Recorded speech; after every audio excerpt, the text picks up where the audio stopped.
Part 13. Will be the final part I will cover as part of this module. I have left this to the last because one, it does not affect our discussions for other parts, and so we don't need it for within this module. But on the other hand, it is a very useful tool when you get to study the more advanced control topics, model-based control design, that kind of stuff, and as your study here progress. So you will need that as a basis of other studies, getting into more advanced topics. And it's about the modeling. Now, previously, we discussed two ways of representing a dynamic system using either differential equations or transfer functions. And these two methods are quite useful. They've been used for many, many years, but there are limitations. For example, it can get very complex if you have to deal with high-order systems. But more critically, you will have difficulties to represent a system with several inputs and several outputs at the same time. It's kind of so the differential equations and transfer functions are most useful when you have only one input and one output, called single input and single output. They can be used to deal with more than that, but it gets harder. But the state space form is another technique to represent the dynamics of a system or input-output relationship of a system. But it can be used to deal with multiple inputs and multiple outputs as well. So it's a very convenient way of doing it. It's not too much different from differential equations, but it's a different way of representing it. And basically what we're doing here is actually converting a high-order differential equations into a set of first-order differential equations. And then we have two equations to represent the system. One is called a state equation that really tells you everything about the internal characteristics of a system. Then the other one is called output equation. This is where you define the output. Okay, it's typically you will have a number of states. So depending on the order, if you have a third order system, then you have 3 states. Fourth order, we have 4 states. Second order, we have 2 states. So the states really represent the order. The X here is called state vectors. Okay, so this is the vector consists of number of states. And of course, you can have number of outputs depending on your system requirements. You can have output for feedback. You can have output for monitoring, that kind of stuff. Then you can have a number of channels for control inputs. Okay, so these will be depend on the complexity of your system. So these will be this is called input vector. This is the output vector. This is state vector. And A, B, C, D here are matrices. They consist of parameters. It's a bit like coefficient of your differential equations. Okay, so these are formed constant matrices. And so if you look at it again, so the state equation consists of x dot, that's the first derivative of the state vector or state variables, equals to A, that's a matrix, depending on how many states are there. If there are n states, this A matrix will be n, the size of the A matrix will be n times n, times x, that's your state vector or state variables, plus B, that's your input equation for the state equation. sorry. That's your input matrix for the state equation times the input. There are other factors. Sometimes you will see something like W times G, something like that in a state equation. Those would be typically used to represent noises, that kind of stuff. Okay, but we are here talking about the simple case where it got no noises, just the state and the input. Output will have a similar equation, except it's not a derivative anymore. It's y equals to c times x plus b du. Okay, and I said earlier, we can use the state space form to represent multi-input, multi-output systems, but we can also use it for single input, single output systems. So what I'll do is actually to introduce you with the process of converting differential equations or transfer functions into the state space form. Okay, as my examples, because we haven't really done much about multi-input, multi-output, but multi-output systems, but the process is very similar. So once we know how to convert differential equations or transfer function into state form, and if you have to deal with multi-input, multi-output system, then the process will be very similar and fairly straightforward. Okay, so that's why this is really the purpose of the discussion in this part, is basically try to find a different way to represent a system or the plant, the object you try to control, in order to be able to design a controller for a system like that. Okay, and it is particularly useful for dealing with multi-input and multi-output systems. So I'll do that in three different cases, and to see how we can convert either from transfer function or differential equations into state form.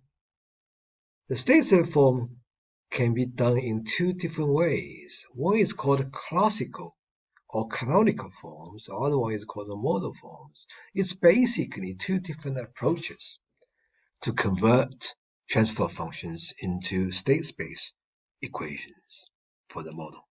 Okay, and for the canonical form or for the classical form, I'm going to further divide this into three different scenarios or cases.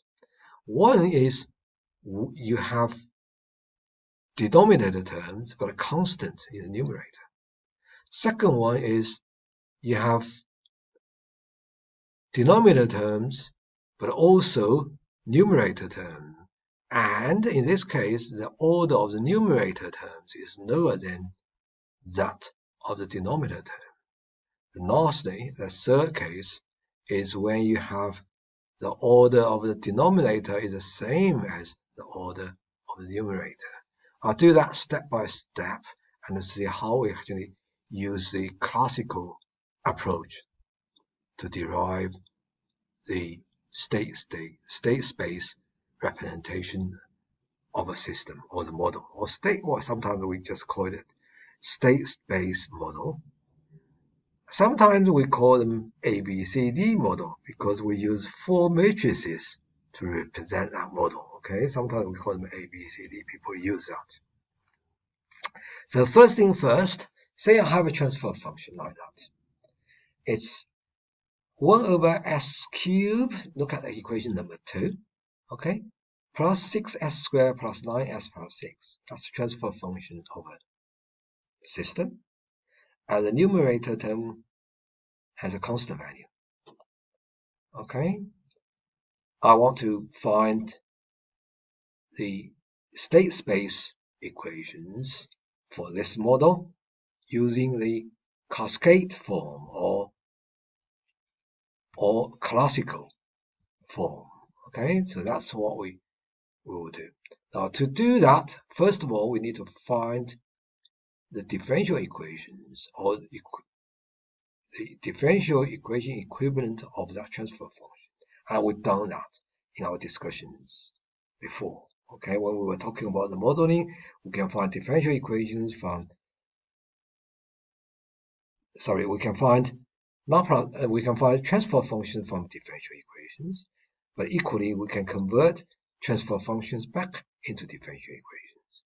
Conversion process is quite straightforward because transfer function is basically the Laplace transform of the output over Laplace transform of the input. You just do a cross multiplication. So 1 times us equals to ys equals times all that in the denominator.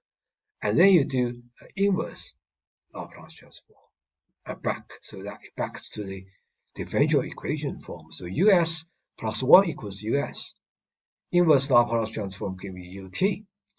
Ys times s cubed. Inverse Laplace transform, that's s. Third derivative. 6s squared times ys. S squared ys, that will give you y double dot. So 6y double dot. Plus 9sys, that's 9y dot. This is 6y. So that's the differential equation. It's the same, this transfer function and this differential equation represent the same system. Also, the state space form we are about to obtain represent the same system. They are just different ways of representing a system or different ways of model. Okay. Note that in the differential equation, I have a coefficient of y, the output of 1,696. Okay, that will come handy in a minute. So to do that, as I said before, if I just go back one slide, over there I only have, for the order of the system, if we have a third order, we will need 3 states. Okay, but we are converting a higher order differential equation into a set of first order equations. So this is what I do. I choose my states. Now, the selection of states can be arbitrary. It doesn't really change the fundamentals. It doesn't change the characteristics. It may change the numbers in the A matrix, how they appear, but it doesn't really change the basic behavior or the characteristic properties of a system. So what I do, I choose states because it's a third order system. I choose 3 states, x1, x2, x3. I make x3 equals to y.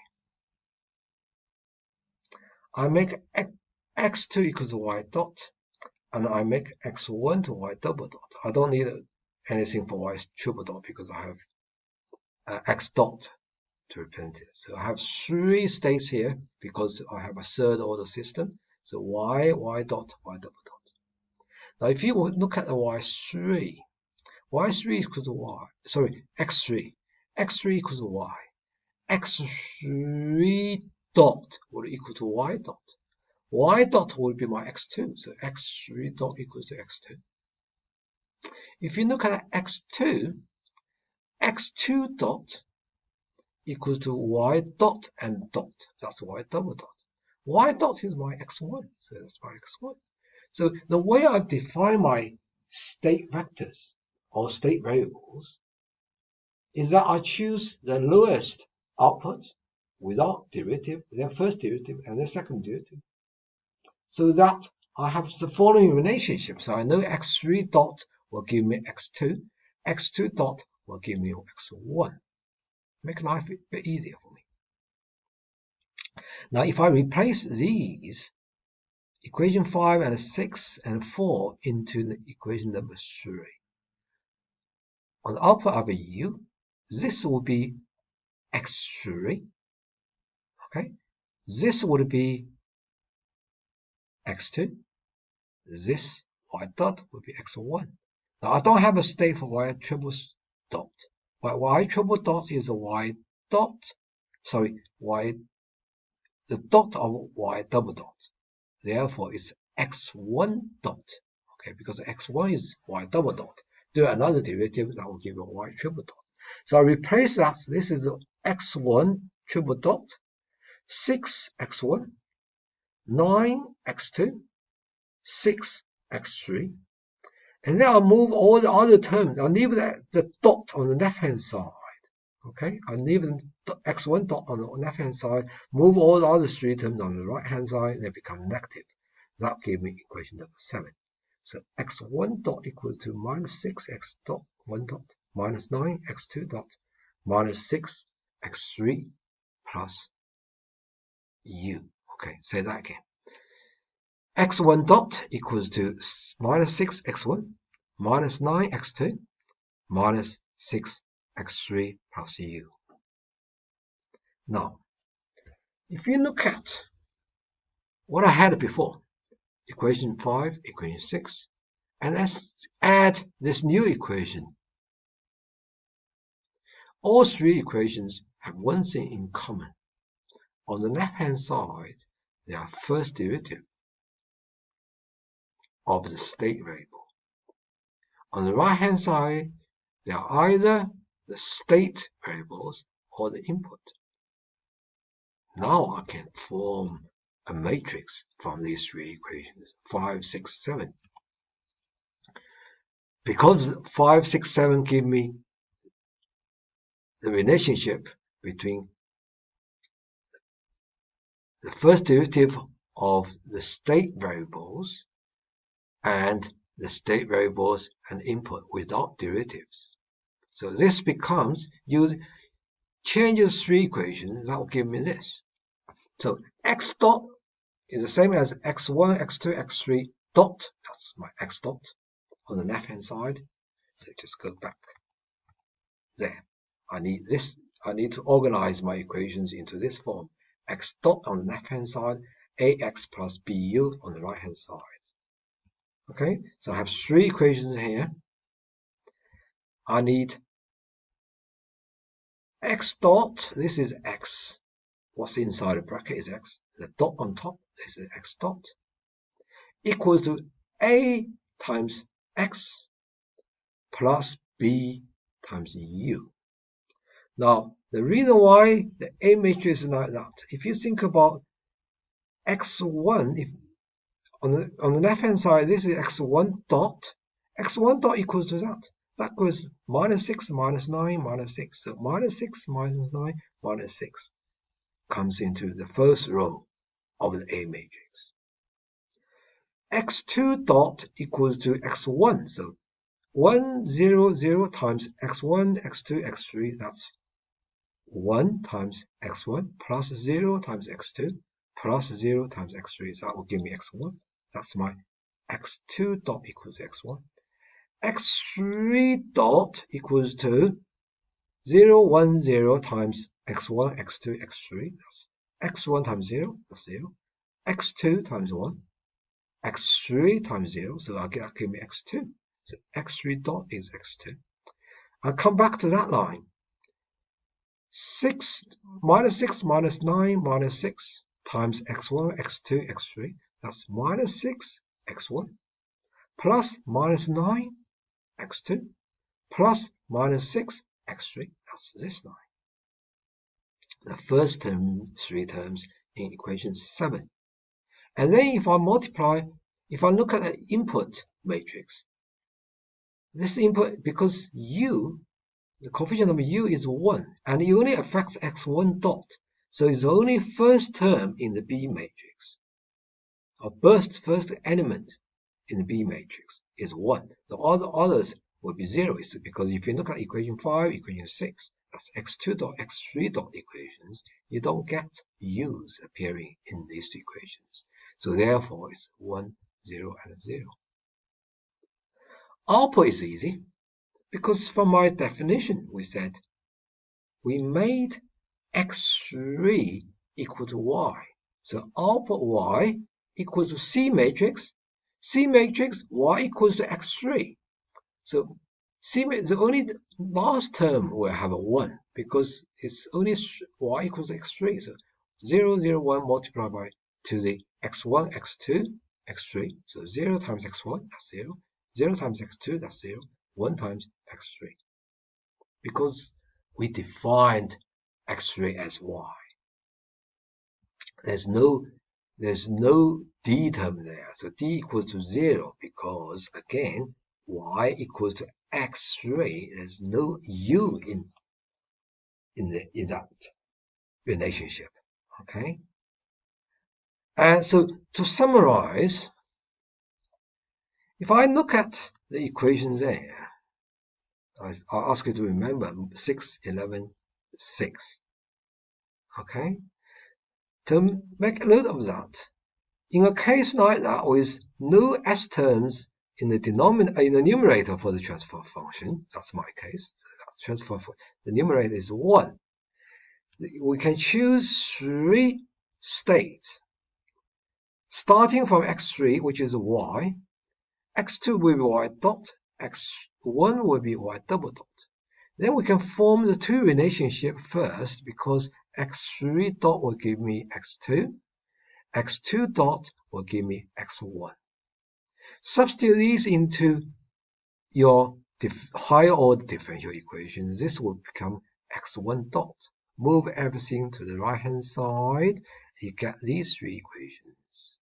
Okay. Now these equations is a matter of just organizing them into the AB matrix, because this is on the left hand side is x dot. Remember this vector consists of 3 components. There's x1, x2, and x3. So x dot equals to a times x plus b times u. And to find what goes into a, all you need to look at is this equation coming from your differential equation. It's just 3 coefficients that goes into there. That's minus 6, minus 9, minus 6. There's a u there, so that 1, the coefficient of u, 1 goes into B matrix. The rest of the A matrix or B matrix are easy. For B, there are zeros because there's no u appearing in equation 5 or 6. In the A matrix, because x2 dot equals to x1, so you put a 1 there, that corresponds to that x1. x3 dot equals to x2.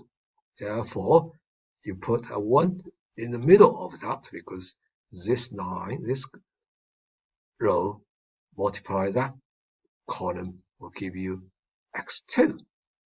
The output equation in this case is straightforward because y equals x3. That's from our definition. We define x3 equal to x.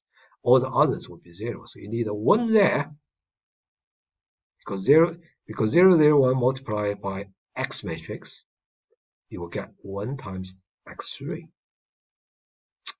So that's really the process to convert a transfer function into high order differential equation. Then you name 3 state variables, because it's a third order system. And then you define the last two, x2, x3, as y dot and y. Okay, x1 as y double dot. Substitute that into the differential equation, and we try to change this equation into, organize these 3 equations into the matrix form. So that's the first one. The second case is when you have the order of numerator lower than the order of the denominator, like this example here. Okay, I have s squared 9 plus 9s plus 20 over s cubed plus 6s squared plus 9s plus 6. Now the denominator terms are exactly the same as my first example. Only that I've added some numerator terms there. Now to do that, we're going to divide that into 2 steps. I'm going to move the numerator terms to the front of that fraction and leave the denominator term behind. So I get this. This is in the denominator terms, this is the numerator terms. Now this is exactly the same as my first example. Then I assume, because I know this transfer function is a ratio between the output and input in the frequency domain. So I'm going to introduce an internal variable here. I'm going to say, actually, ys over us equals to y over v times v over u. This v is some additional variable that I introduced, or additional sigma I introduced.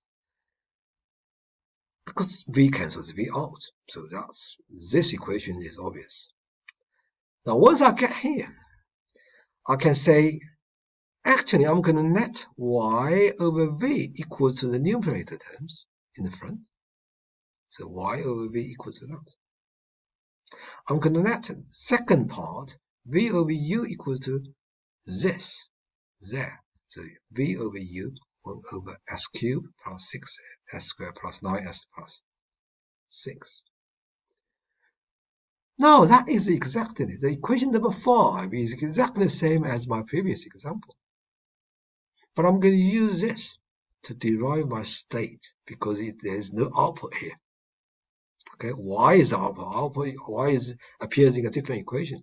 Only here I have input and this internal or additional variable. So I'm going to use this to derive my A and B matrix or the state equation. I'm going to use that to derive my output equation. Okay, this process of deriving the state equation is the same as my first example. So here I am. So I'm saying, okay, because this internal Vs over us equals to 1 over s cubed plus 6s squared plus 9s plus 6. I convert that into the differential equation. So u times 1, that's giving me u inverse Laplace transform. V s cubed, that gives me v 3 dots. 6s squared times v, that'll give me 6v double dot. 9s times v, that'll give me 9v dot. This 6 times v will give me 6 times v. That's my differential equation. Then because I don't have y's here, but I have v, so I'm going to define use x3 as v, x2 as v dot, x1 as v double dot. Again, x3 dot will give equals to x2, x3 dot will equal to 2 because x3 equals to v, dot will v dot is x2. x2 is v dot, x2 dot will be v double dot. V double dot is x1, so x2 dot equals to x1, x3 dot equals to x2. Substitute equation 8 and 9 into equation 6. This becomes x3, this becomes x2, this becomes x1, this becomes x1 dot. So I have equation number 10. Now, from 8, 9, 10, remember, this is only second part of my transfer function, okay? Because I define this as v, some v over u, okay? It's the second part. But I only need second part for my state equation. So from 8, 9, 10, I reorganize 8, 9, 10 into matrix form by x dot equals to x1 dot, also x1, x2, x3 dot will give me a matrix exactly the same as before, because minus 6 corresponds to x1, minus 9 corresponds to x2, minus 6 corresponds to x3. Then from this equation, x2 dot equals to x1, so x2 dot equal to x1, this one corresponds to that. x3 dot equals to x2, so that one appears in there. U again appears in the first line, first row, because it only affects equation 10. It doesn't affect 8 or 9. Okay, so second and third would be 0. First one would be 1. So that's second case, but that's a state equation. X dot equals to A times X plus B times U. Then I'm going to use this. I'm going to just go back. I'm going to use the first part or the numerator terms of that to define my output equation now, because that appears, the y appears in that. Okay, so I'm going to use this. Now y over v equals to s squared plus 9s plus 20. I'm going to convert that into differential equation. So multiply v to both sides. V disappears from this side. So this becomes s squared plus 9s plus 20 times Vs. So Ys equals to all that times Vs. Inverse Laplace transform, Ys becomes Yt. S squared V becomes V double dot. 9SV becomes 9V dot. 20V becomes 20V here. Now, V is x3. V dot is x2. V double dot is x3. So this is what I have. Y equals to x1. V double dot is x1. So Y equals x1, that's V double dot, plus 9, that's V dot. V dot is my x2, plus 20. V is my x3. Okay, don't forget the equation definitions here. V is x3, V dot is x2, V double dot is x1. So equation 12 is the same as equation 13. I just replaced the internal V's by the state variables. Okay, once you get here, then the output, you just reorganize this equation into the matrix form. So Y equals to 1, 9, 20. 1, 9, 20 times x1, x2, x3. That's how you multiply the two matrices together. So if you multiply these two together, this is your C matrix, this is your X matrix. So 1 times x1 plus 9 times x2 plus 20 times x3, which is brings you back to here. There's no terms appear in the Y.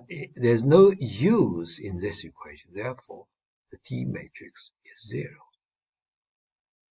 Okay, so to deal with the second scenario where you have a denominator terms, but the order of denominator term is lower than the numerator, and this is what you do.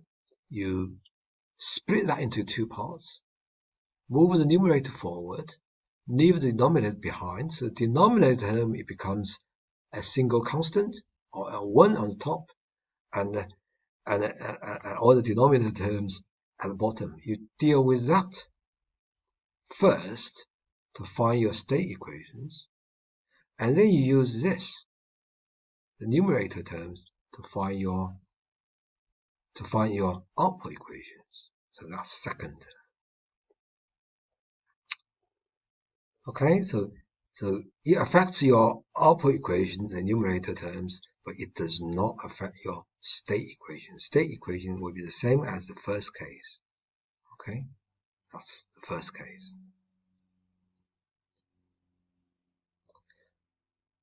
So that's your final equation. And over there, now if you are cunning enough, you will see that in the state equation, apart from that one and that one, the first line, the first row consists of 3 numbers. The 3 numbers are the coefficient in the denominator terms. If I just go back to there, the coefficient of last 3 terms is 696 with a negative sign. Okay. The coefficient of last 3 terms in the denominator is 696. This becomes minus 6 minus 9 minus 6. And this is 1 because your input is 1. Because the coefficient of u is 1. So this term is basically the coefficient of u. The output equation, again, if you look at the original transfer function here, the output equation basically consists of 3 terms.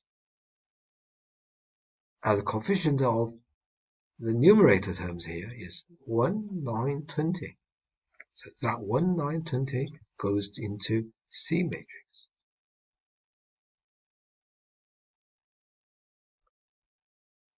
Okay, so it's really that simple. This is the coefficient of the last term in the numerator. In the first example, because there's only 1 on the top for the numerator, therefore it's 0, 0, 1. In this case, we have 3 terms in the numerator. The coefficient of s squared is 1, coefficient of s is 9, coefficient of, well, the constant number is 20, so you have 3 terms there. So the first row of the A matrix coming from the last 3 terms of the denominator term for the third order system, okay? But you change the sign from positive to negative or negative to positive. The C matrix, the numbers from C matrix come from the numerator terms of your transfer function. In this case, it's 1, 9, 20. Okay, so it's A and C are easy to check.